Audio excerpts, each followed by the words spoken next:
దసరా నవరాత్రిలో అమ్మవారి మూడో అవతారం చంద్రఘంటాదేవి. అమ్మవారిని చంద్రఘంటాదేవి అని ఎందుకు పిలుస్తారంటే అమ్మవారి కిరీటం మీద చంద్రుని ఆకారంతో గంట ధరిస్తుంది, అందుకోసమే చంద్రఘంటాదేవి అని పిలుస్తారు. సో ఒకసారి దేవుళ్లకు అలాగే మహిషాసుర అనే రాక్షసులకు యుద్ధం జరుగుతుంది. అయితే యుద్ధంలో చివరికి రాక్షసులే గెలుస్తారు. సో ఆ రాక్షసులు మొత్తము దేవుళ్ళ సామ్రాజ్యంని మొత్తము ఆక్రమిస్తారు. సో అందరు దేవుళ్ళు బ్రహ్మ విష్ణు మహేశ్వరుడు దగ్గరికి వెళ్ళి వాళ్ళ బాధలన్నీ చెప్పుకుంటారు. సో అప్పుడు బ్రహ్మ విష్ణు మహేశ్వరుడికి చాలా కోపం వస్తుంది. సో వాళ్ళు ఒక ప్లాన్ చేసి ఒక స్త్రీని సృష్టిస్తారు.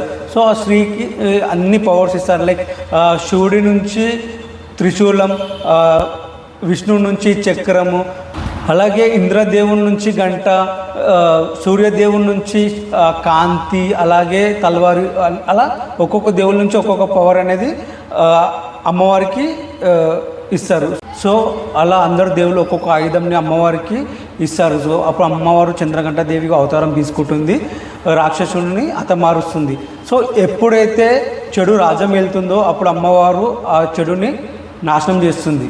సో అమ్మవారి అవతారం ఎలా ఉంటుందంటే అమ్మవారు సింహం మీద కూర్చొని 10 చేతులు ఉంటాయి అమ్మవారికి. 10 చేతుల్లో ఆయుధాలు ఉంటాయి. లైక్ త్రిశూలము, తల్వారు, ఇవన్నీ ఉంటాయి అమ్మవారి చేతుల్లో. అండ్ అమ్మవారు భక్తులకు చాలా ప్రశాంతంగా కనిపిస్తుంది, దుష్టులకు ఉగ్రరూపం కనిపిస్తుంది. సో అమ్మవారికి ఇష్టమైన కలర్ వచ్చేసి గ్రే కలర్. అండ్ అమ్మవారికి ఇష్టమైన ఫుడ్ వచ్చేసేసి మిల్క్తో చేసిన ఫుడ్ ఏదైనా ప్రసాదంగా పెట్టవచ్చు. అండ్ అమ్మవారు 3వ రోజు చంద్రఘంటాదేవిగా పూజలు అందుకుంటుంది.